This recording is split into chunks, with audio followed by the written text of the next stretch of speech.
Good morning, everyone. How's it going? It's morning for me.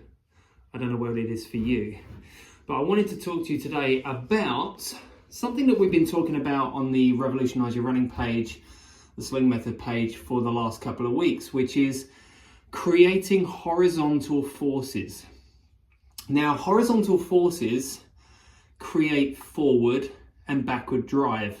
So if you create equal and opposite forces throughout the body in a horizontal fashion, you're going to create some vertical oscillation, some vertical force, because we need a little bit of vertical force. But if we focus on the horizontal, we get that vertical oscillation, that vertical force for free because of the foot and ankle connection, the way that the ankle lifts, and also the way that the hip joint lifts. So this action here in gait creates the vertical oscillation, the vertical force that we need. So we don't need to focus on creating or getting better at creating lots of vertical force. What we need to focus on is the horizontal. So horizontal forces create forward drive and of course also backward drive too. Vertical forces create upward drive and of course downward drive as well. What is running? Running is primarily horizontal force. Now, like I just said, you don't need to worry about getting better at creating vertical force because it's created anyway naturally through the lever systems of your body in gait. So what I'm going to talk to you about today is exactly what I've been talking about with the posts that I've been making over the last week or so about creating a backward pull with the leg before you hit the ground. Now, I've talked about this in the past, that when you are running, if you are hitting the ground on a forward swinging leg, all that does is puts a ton of pressure through the knee, a ton of tension through the quad muscles, which obviously are hip flexors as well, some of them, and it creates this massive braking effect. It's also a downward force into the ground, so then we have to reverse that and then create more upward force. So the more we are creating this forward jarring, jabbing effect into the ground, the more we're braking, the more we're having to overcome those landing forces, and the more upward force we're having to create, which is taking away from creating the horizontal forces that drive us in gait. Okay, so those of you who have got the Runner's Rehab and the Basic Gait, you know the reason why I use resistance bands, because with resistance bands I can create any force I want. Okay, when I use weights, I'm limited with gravity. Gravity is a downward force. It's not a forward force, it's a downward force. And the only way that I can push against a weight is because of gravity. I have to push it upwards. So what I do here is I use my resistance band setup and I create whatever force I want to create using resistance bands. So I can create outward forces. I can create inward forces. Obviously, if I create an outward force, I have to create an inward force as well. That's centrifugal centripetal, and that is what gait consists of. That's the centrifugal force training part of the Sling method. But for now, I use my resistance band to create a pulling me forwards force, so I need to create a pulling backwards force. Now think about the part of gait, the part of your running action, where you're running and your leg is traveling forwards, and then if you don't pull that leg back in the air, that's the reversal of direction, if you don't pull it back, it continues to travel forwards and creates that braking force. Now what I've done here is, and this is what the Sling method is all about, is creating forces of gait to teach your body how to work against them better. So that when we get better at working against those gait forces, we can create a action-reaction situation where I'm getting better at producing the action I want to produce. And that's one of the key parts, is getting better at producing the actions that you want to produce. If you're not producing the actions you want to produce, then what action are you producing? An action that's either not needed or not wanted. Okay, So if you get better at producing the actions that you want to produce, you don't need to worry about all the other actions that you don't want to produce.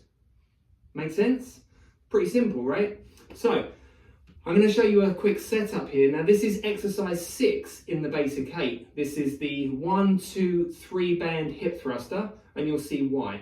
So like I was just explaining, as your leg comes forwards, then you want to reverse that action that involves some hamstring and adductor work, and then we hip extend, which involves lots of hamstring and adductor work, very little glute work there, and then I come off the ground. So if you imagine I was running and I'm working on hitting the ground and creating those backward forces. Now, how I've got this band set up here, you can see the angle of trajectory. It's coming at me at about head height. Now, that's only one angle of force, because it's a straight line, and that's not how our bodies work. Our bodies work in circles. You can see how the action of the hip is not far off a semicircle, and the angles are not linear. So what I do here is I take another band and I add on another band, and there's more force here, and you can see the different angles of incidence. So if I take my leg off the ground and then I work to get that leg traveling backwards before it hits the ground every time, I'm now working to create a movement pattern, a memory, a plasticity in my brain and in my nervous system that says, this, I'm training this movement, I'm training the movement that I want to produce over and over. Now, when my foot hits the ground, it creates a different force. It's a friction force. So what can I do to create that friction force? Well, now you can see my yellow band here, and that is a 35-pound band. I've got a 30-pound band, and I've got a 40-pound band. So that's 40, 75, 70. That's 105 pounds of force that I'm working against, and my hamstrings and adductors are going to be working really hard here, okay? Notice how I haven't mentioned the glutes working during this action, because they're not doing much work. They work hard when the foot hits the ground and when the torso rotates. They are not a great hip extensor during gait, especially during an endurance gait. Sprinting, yes, more, but endurance gait, no, not so much. Not with the leg, with the torso, because the torso rotates more, and that's what the glutes are all about. So every time my leg comes off the ground, you see those bands are pulling my leg straight, and I'm resisting. I'm using my hamstrings, using my adductors to resist that, and then drive that leg back. And look at the action when my foot hits the ground. Is it squatting? No. It's not squatting. It's barely even a fifth of a squat. So when my leg hits the ground, look at that. The knee is bent, but it's barely 1/5 of a squat. Okay, it is creating a horizontal force, which is driving me forwards. Okay, like I said, the levered actions of the ankle and the hip. So you've got the ankle which plantar flexes, and the hip which contralaterally elevates the opposite hip, opposite side of the pelvis, so that that leg can be a swing leg. Those are your two vertical forces which all together work with your horizontal forces. I don't really need to work on those if I'm creating this horizontal force every time. It's all there. Okay, so focus on the force you want to produce, which is the horizontal force, the knee flexion, hip extension, plantar flexion, opposite side contralateral elevation. That's the movement. You don't need to know all the details, you just need to work on producing the movement. Okay, and this is how you train it.